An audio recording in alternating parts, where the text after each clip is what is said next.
L'Hebdo africain, notre rendez-vous hebdomadaire en partenariat avec Timbuktu Institute. Chaque mercredi, nous recevons des experts sur les questions stratégiques pour le continent africain.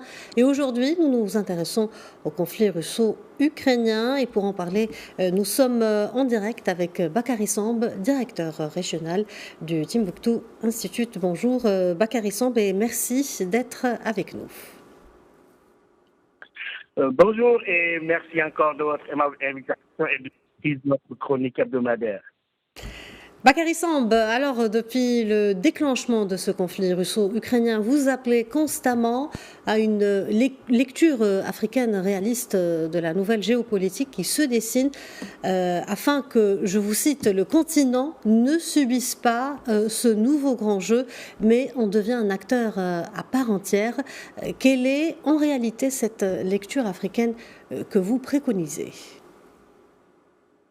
Oui, vous savez, ceux qui analysent le conflit sous l'angle de la personnalité de Poutine dans son rapport avec l'Occident et les démocraties libérales, à mon avis, font fausse route. Il s'agit d'analyser tout simplement les stratégies des États-Unis et des autres États dans leur volonté d'assurer leur survie. Ceux qui l'analysent aussi sous le prisme du droit international sont aussi naïfs ou bien de mauvaise foi, car il est triste de le constater, mais le droit international ne s'applique pas aux grandes puissances. C'est là d'ailleurs la principale raison du droit de veto. C'est offrir à certains États la possibilité de s'extraire du caractère impératif du droit international. Je pense que l'OTAN est intervenue en Yougoslavie, on s'en souvient, sans mandat de l'ONU et a poussé l'organisation après sortir une résolution pour légitimer a posteriori cette intervention. Ce qui se passe actuellement, à mon avis, est ce qu'on appelle en théorie des relations internationales un dilemme de sécurité. Parce que, en définitive, l'inclusion de l'Ukraine dans l'OTAN signifierait pour la Russie une vulnérabilité, notamment en réduisant son accès à la mer Noire. C'est pour cette même raison, et je le crois, que Poutine avait d'ailleurs annexé la Crimée. Les deux blocs vont multiplier les terrains d'affrontement. Et je crois que cette nouvelle situation doit vraiment alerter l'Afrique. Donc, si je vous comprends bien, l'Afrique pourrait vraiment devenir un de ces terrains d'affrontement ? Et quels sont les éléments objectifs qui vous poussent vers une telle analyse ? Oui, cet affrontement par pays interposé a beaucoup marqué l'ordre international ces dernières années et nous a installés dans ce que je pourrais appeler une paix chaude, c'est-à-dire une paix sous laquelle bouillonnent des antagonismes que l'on essaie de régler par des conflits par procuration. On a vu ce qui s'est passé en Syrie, qui en est l'exemple parfait.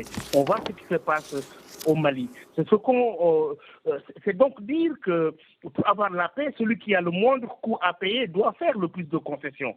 Donc il ne faut pas, à mon avis, oublier une chose très importante, les deux camps que nous avons en face. Le bloc occidental et les Russes se sont affrontés indirectement en essayant de dérouler une stratégie de régime change à l'époque, c'est-à-dire en appuyant des alliés locaux pour qu'ils aient le pouvoir. Aujourd'hui, nous sommes en plein dans la configuration qui nous permet de convoquer la notion de offshore balancing, qui est le mécanisme en fait par lequel les grandes puissances classiques s'assurent que le basculement stratégique de notre continent, qui aujourd'hui peut changer la configuration des puissances sur la scène internationale, ne se fera pas à leurs dépens ou même mieux se fera à leur avantage. Nous l'avons vu récemment avec le discours du président Macky Sall devant Poutine, expliquant que le continent ne votait plus sur une injonction ou par simple alignement. Cet acte posé, je crois, que montre que la voix de l'Afrique pourrait être désormais plus audible sur la scène internationale. Très bien, Bakary Samb, est-ce donc la fin du paradigme de la domination ou le début de l'ère d'une renégociation des rapports de force dans un nouveau contexte international que vous semblez décrire comme pouvant ouvrir de nouvelles perspectives pour notre continent ? Oui, absolument. Aujourd'hui, la situation a changé. Et l'Afrique, si seulement son leadership politique en devenait conscient, devrait, à mon avis, tirer son épingle de ce nouveau jeu, de ce nouveau grand jeu, même, j'ose dire, pour trois raisons au moins. Premièrement, nous sommes dans un monde divisé, dans lequel les alignements sont à la fois multiples et difficiles. Deuxièmement, c'est que nous sommes dans un monde où la distribution de la puissance est très fragmentée, avec l'effet combiné de puissances classiques qui sont en train de décliner, de puissances émergentes qui montent, comme on le voit en Asie, et d'une multitude d'États maintenant aujourd'hui qui réclament le statut de middle power. Enfin, je crois que, et c'est cela le déclic à mon avis, nous sommes dans un contexte d'une Afrique qui, par le double effet d'une élite de plus en plus complexée et d'une population plus exigeante, cherche à mieux tirer son épingle du jeu des relations internationales. Et dans ce contexte, pour en finir, qui, pour une fois, peut être très profitable, l'Afrique passe, du moins dans les perceptions, de statut d'une zone acquise, de simples variables d'ajustement, à une zone en fait, à mon avis, plus confortable et avantageuse, dans laquelle son influence et son poids pourraient décider de la balance du pouvoir à l'échelle internationale. Bakary Samb, merci d'avoir répondu à nos questions. Je rappelle que vous êtes directeur régional du Timbuktu Institute. Merci de votre aimable invitation.